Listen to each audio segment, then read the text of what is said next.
Welcome to Time News Studios.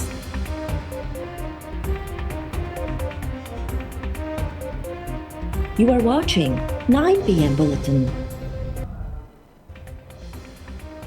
Babusar top ते cloud burst खां पोइ फाथल नींगर समेत 3 ॼणा पाणी जे तेज़ वहकर में लुड़ी विया। फौती आसिम फहद जे पुटु ॿुधायो त पाणी जो तेज़ वहकरो आयो त हू पहाड़ जे हेठियां बीही रहिया।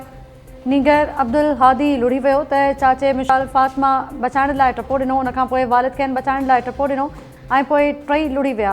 पहाड़ी वहकरनि में लैंडस्लाइडिंग सबबि शाहराह कराक्रम बंदि। इस्लामाबाद में लुड़ी वियल रिटायर्ड कर्नल ऐं संदसि धीउ जो 3 ॾींहं बि पतो न पियो।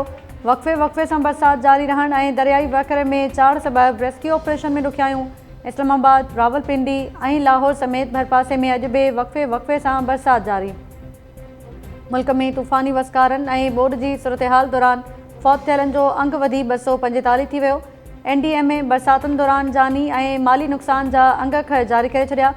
26 जून खां हेल ताईं बरसातुनि दौरान 118 ॿारनि समेत 245 ॼणा फ़ौत। सिंध ऐं पंजाब जे वॾनि वज़ीरनि में ताक़त नाहे जो शुगर मिल्स मालिकनि ख़िलाफ़ कार्रवाई कनि। शुगर मिल्स माफ़ियाज़ सूबाई हुकूमतनि जे वस खां ॿाहिरि आहिनि। क़ौमी असम्बली जी पब्लिक अकाउंट्स कमेटी जे इजलास दौरान मेंबर मुइज़ आमिर जो बयान। PSE शुगर मिल्स मालिकनि ऐं परॾे खंडु उमाणनि जा तफ़सील घुराए वरिता।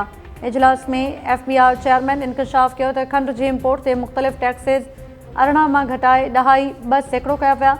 वफ़ाक़ी काबीना जी हिदायत ते 5 लख टन खंडु घुराइण लाइ 4 क़िस्म जे टैक्सेस में घटिताई आंदी वई।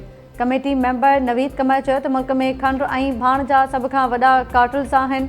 हुकूमती मुदाख़लत सां उन्हनि कार्टल्स खे फ़ाइदो थींदो आहे। वज़ीर आज़म शहबाज शरीफ़ पारां ख़सारे में हलंदड़ इदारनि खे ख़ानगाइण मुल्की मईशत लाइ अणकर क़रार।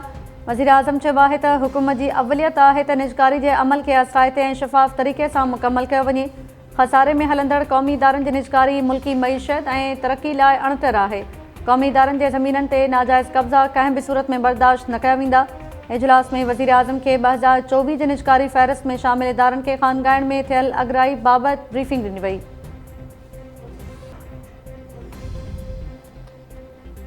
5 अगस्त खां हक़ीक़ी तहरीक शुरू कई वेंदी। समूरा गैर क़ानूनी फ़ैसिला वापसि वठणा पवंदा। KP जे वॾे वज़ीर पारां PTI बानी जी गिरफ़्तारी गैर क़ानूनी करार। अली अमीन गंडापुर चयो आहे त PTI खे ख़तमु कंदड़ अॼु माज़ी जो किसो बणिजी विया आहिनि। PTI बानी जे पुटनि सुलेमान ऐं कासिम पी जी आज़ादी लाइ मुहिम शुरू करे छॾी। अमेरिकी सदर डोनाल्ड ट्रंप जे ख़ासि नुमाइंदे रिचर्ड ग्रिनल सां मुलाक़ात। रिचर्ड ग्रिनल X ते जारी कयल बयान में चयो त कैलिफोर्निया में सुलेमान ऐं कासिम सां मुलाक़ात दौरान हौसला बुलंद रखण जी सलाह ॾिनी। खेनि ॿुधायो त सॼी दुनिया में लखें माण्हू सियासी इंतकाम ते ॿधल केसिस खां तंग आहिनि। PTI बानी जे पुटनि जी पाकिस्तानी ॼाए अमेरिकी डॉक्टर आसिफ़ महमूद सां बि मुलाक़ात। डॉक्टर आसिफ़ महमूद पंहिंजे बयान में चयो त सुलेमान ऐं कासिम ख़ान पंहिंजे पीउ जी आज़ादी जे लाइ जिदोजहद करे रहिया आहिनि। अलीमा ख़ान दावा कई हुई त PTI बानी जा पुट पहिरियां अमेरिका वञी पंहिंजे पीउ सां थींदड़ नाइंसाफ़ियुनि खे उजागर कंदा ऐं बाद में पाकिस्तान अची तहरीक जो हिसो बणिजंदा। दहशतगर्दी ख़तमु करणु परे जी ॻाल्हि आहे।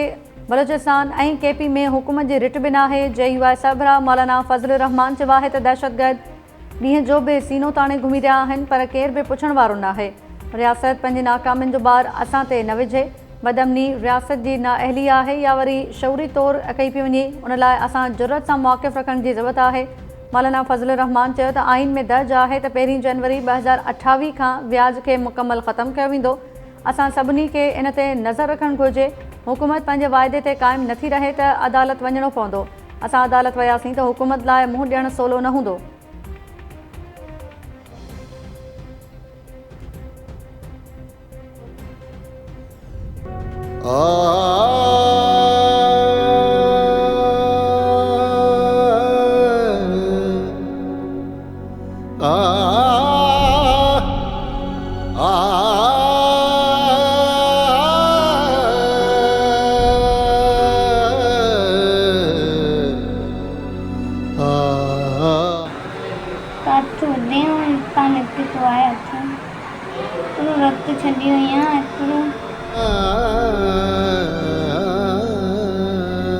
इंसाफ खपे।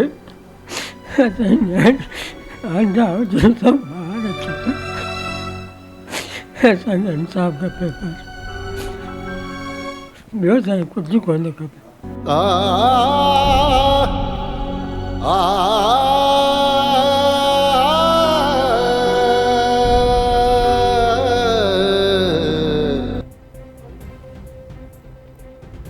कराची जे इलाइक़े लियारी में मुड़ुस हथां वहशत जो निशानो बणियल 19 वरनि जी नारी शांति ज़िंदगी जी जंग हाराए वई। हिकु महीनो अॻु नई परिणियल कुंवार शांति खे मुड़ुस अशोक वहशत जो निशानो बणायो हो। नारी ट्रॉमा सेंटर कराची में दाख़िल हुई, अॼु सुबुह दम ॾेई छॾियो। पुलिस जो चवणु आहे त जवाबदार अशोक गिरफ़्तार आहे। लाश पोस्टमार्टम बाद वारसनि हवाले कयो वियो। माउ खे बेहोशी जा दौरा, नारी जूं आख़िरी रस्मूं सजावल वेझो ॻोठु सईदपुर में अदा कयूं वेंदियूं। वारसनि जो चवणु आहे त असांखे ॿियो कुझु न, रुॻो इंसाफ़ हुजे। कश्मोर मां 2 ॿारनि समेत अगवा थियल 5 मुग़वी बाज़ियाब न थी सघिया। 2 ॾींहं अॻु अगवा थियल नींगर फैज़ान नाइज ऐं नौजवान ईसा नाइज जी बाज़ियाबी लाइ वारसनि जो एहतजाज। फयाज़ नाइज, फारूक, निसार नाइज ऐं ॿियनि चयो त 2 ॾींहं अॻु नींगर फैज़ान ऐं ईसा नाइज खे हथियाबंद अगवा करे विया। पुलिस मुग़विन जी बाज़ियाबी लाइ कख वञी बीणो न कयो आहे। मुग़विन खे बाज़ियाब कराए SHO कश्मोर खे हटाइण जो मुतालबो। बडाणी मां अगवा थियल नींगर मंसूर सांगी ऐं गुड्डू मां अगवा थियल नौजवान अकबर पठान बि बाज़ियाब न थी सघिया। तंगवाणी मां अगवा थियल नौजवान हनीफ़ खोसो जी बाज़ियाबी बि अमल में न अची सघी। वज़ीर आज़म जी सदारत हेठि वॾनि वज़ीरनि जे इजलास दौरान थियल फ़ैसिले ते सूबनि खे पाणी मिली रहियो आहे। पाणी विच ते कंहिंखे शक आहे त उहो ख़तमु करण लाइ टेलीमेट्री सिस्टम लॻाए पियो वञे। पाणी वसीलनि जे वफ़ाक़ी वज़ीर मुइन वटो जूं ठटे भरिसां K4 रिथा जे जाइज़े बाद मीडिया सां ॻाल्हियूं। वफ़ाक़ी वज़ीर चयो त K4 रिथा 2026 में मुकमल थी वेंदी। उनखां पोइ कराची में पीअण जे पाणी जो मसइलो हल थी वेंदो। K4 रिथा ते कुल 172 अरब रुपया ख़र्च थींदा। हेर ताईं 86 अरब रुपया ख़र्च थी चुका आहिनि। रिथा तहत पहिरें मरहले में रोज़ानो कराची खे 260 मिलियन गैलन पाणी मुहैया कयो वेंदो। K4 रिथा फ़नी मामलनि सबबि मुतासिर थी हुई। उहा रिथा वापडा खे मिलण बाद स्ट्रक्चर बहितर थियण सां गॾु कम जी रफ़्तार तेज़ थी वई आहे। कल असांजो छोकिरो बीमार थी पियो, जेको असां हिन पुल तां टपऊं पिया, माईअ खां हथ मां छॾायो। हे छोकिरो असांजो फौत थी वियो आहे ऐं हिन छोकिरे खे असां दफ़नायूं था। 5 सालनि ताईं असां हे छोकिरो ॾेखारींदासीं। जेको बि ऑफिसर अचे, जेको बि हे अचे, चवंदासीं त 23 तारीख़ वारो मुयल छोकिरे जी हीअ जाइ दफ़नायूं था ऐं क़बर में पूराए ऐं असां उते बि वीडियो कढूं था।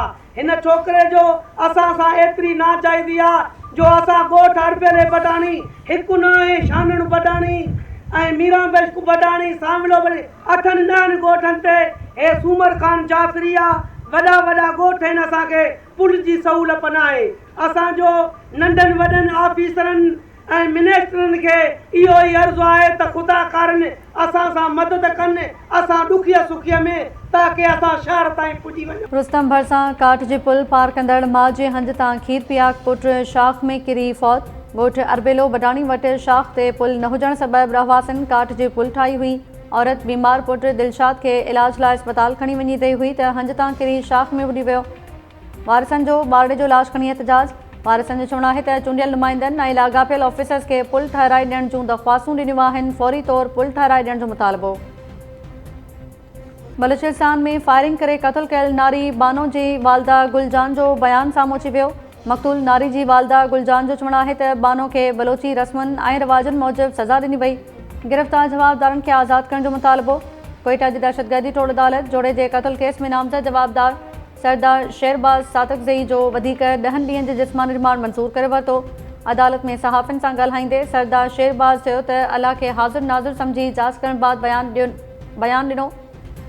पुलिस जवाबदार खे वधीक ॻाल्हाइण खां रोके छॾियो। जोड़े जे क़त्ल जो केस हनोड़क थाणे ते दाख़िल आहे। ऐं शिकारपुर जे लखीदर थाणे जी हद में नींगर सां कबूतर वठी ॾियण बहाने मुबैना बदफ़ैली। पुलिस केस दाख़िल करण बाद जवाबदार मोहम्मद यूसुफ खे गिरफ़्तार करे वरितो। पुलिस जो चवणु आहे त मुतासिर नींगर जे वालिद जी फ़रियाद ते केस दाख़िल थियण बाद कार्रवाई कई। नींगर ऐं जवाबदार जा जज़ा वठी मेडिकल टेस्ट लाइ उमाणिया आहिनि। रिपोर्ट में बदफ़ैली जी तस्दीक़ या तरदीद थी सघंदी।